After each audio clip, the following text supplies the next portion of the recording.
David Brooks, renowned author and columnist for the New York Times, spoke in the Copley Formal Lounge on Monday night. In his remarks, Brooks traced the American conception of self back through the century, noting the societal and cultural changes it has gone through, especially with respect to pride.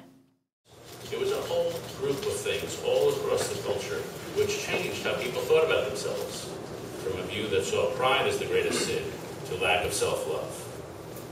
And so this had real-world effects.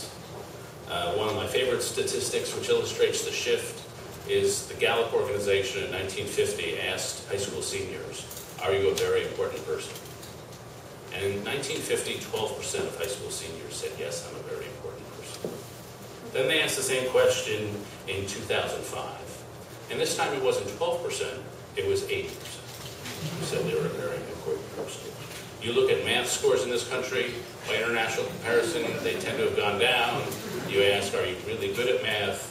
We are number one in the world at thinking we're really good at math. And so they've gone up. And so you see this shift. Now, as I say, a lot of things play a role. Carl Rogers has his role to play. I think individualism has its role to play. Celebrity culture has its role to play.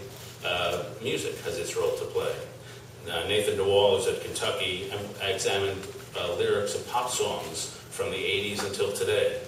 And he found that in the 80s they celebrated togetherness, songs like Ebony and Ivory. Now they celebrate self-assertion.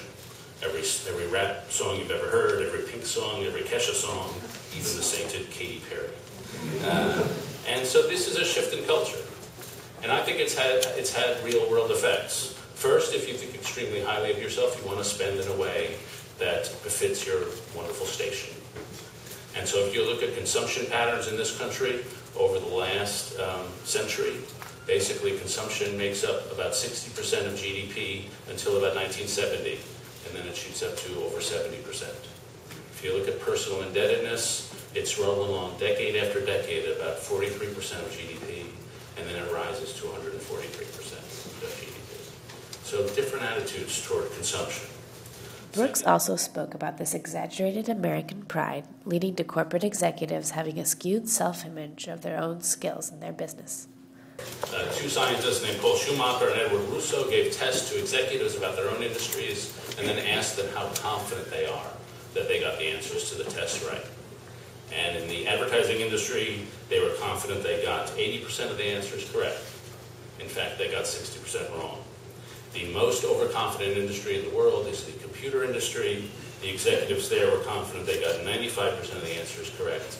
In fact, they got 80% wrong. This confidence, by the way, is a strongly gender-linked trait. Men drown at twice the rate as women because men have tremendous faith in their ability to swim after they've been drinking. Additionally, Brooks drew a correlation between America's inflated pride and the recent troubles on Wall Street. Second, I think different attitudes toward debt. Every culture has an incentive to spend on itself and push the debt and the burden on future generations, but no culture until this one really did so to this extent, because they felt part of a long chain of generations of which they were just a part. And even in the New Deal, when they had plenty of incentive to spend on themselves and to borrow a lot of money, there was still a moral horror, a moral resistance to doing so, a moral resistance that is eroded. If your confidence, a greater willingness to take on risk. And we saw on Wall Street and elsewhere a whole series of bankers taking on enormous risks, confident that they have the ability to handle all the leverage. You see polarization. If you have a low sense of your own abilities, or maybe I would say a realistic sense of your own abilities, you realize you need people who disagree with you to make up for the shortcomings in your own worldview. But if you have a high belief in your own mental abilities, then the people who disagree with you are just in the way.